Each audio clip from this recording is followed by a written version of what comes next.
For 2 years, All Saints has been discussing race relations and racism, both in terms of our current community and our history. What is our role as Christians? What are we called to do as a faith community? These have been our questions. A reparations task force was formed, and last fall they provided the vestry with recommendations.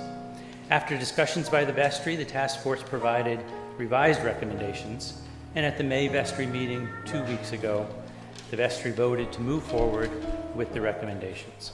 I'd like to read kind of the statements explaining our reasons and our position on the reparations.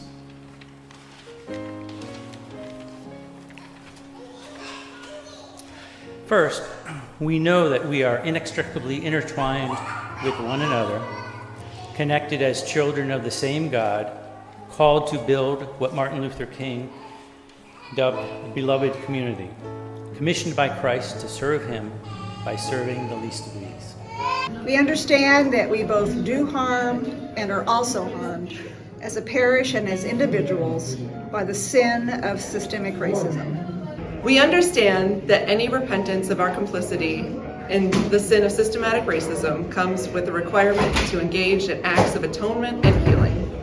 We believe that God is calling us to be repairers of the breach, restorers of streets to live in. And whereas East Lansing was a restricted whites-only community and intransigently refused to change until forced to by the passage of the Fair Housing Act in 1968.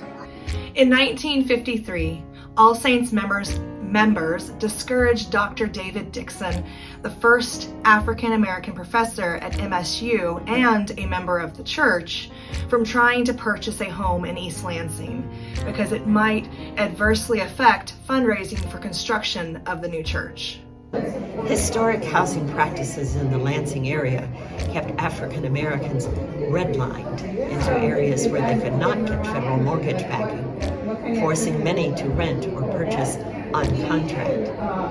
African Americans in mid-Michigan were prevented from building generational wealth through home ownership, the primary means by which Americans build wealth. Those same redline communities were the first to suffer from urban renewal when I-496 was built through a thriving black community in Lansing in the mid-1960s. Almost 900 homes were destroyed in order to build the highway, along with many businesses and churches. Homes in the traditionally redlined areas of Lansing that are of similar age and size to All Saints Rectory have recently sold between $70,000 and $80,000.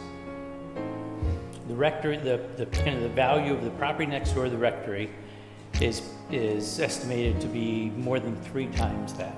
And that's visible evidence of the wealth disparity created by East Lansing's discriminatory housing policies and the redlining practice. All Saints as a faith community and those of its members who are white disproportionately benefited from this history of white supremacy. Historically, white members could freely buy homes in whichever community they desired. They had fewer problems finding employment, had better opportunities to educate their children, and statistically had access to better health care. All Saints occupies the ancestral, traditional, and contemporary lands of the Anishinaabe, Three Fires Confederacy of the Ojibwe, Odawa, and Potawatomi peoples, resting on land ceded in the 1819 Treaty of Saginaw. We are still coming to understand how this parish benefited from the forced and systematic removal of indigenous people from this land. We, the vestry clergy of All Saints Episcopal Church in East Lansing, Michigan, now humbly and faithfully commit ourselves and this parish to the following program of reparations and repair. Lift every voice and sing till earth and heaven ring with the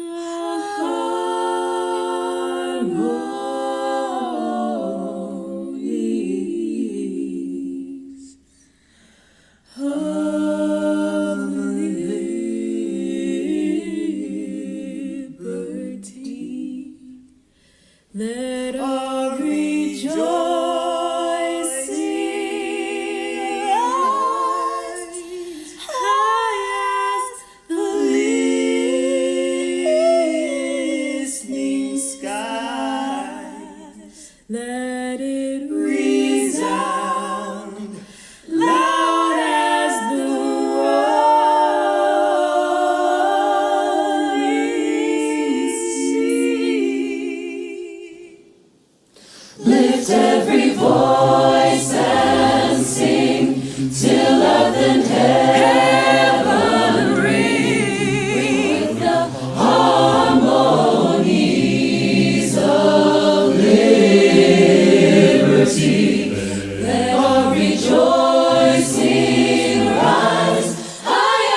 Sing a song full of the faith that the dark past has taught us. Sing a song full of the hope that the present has brought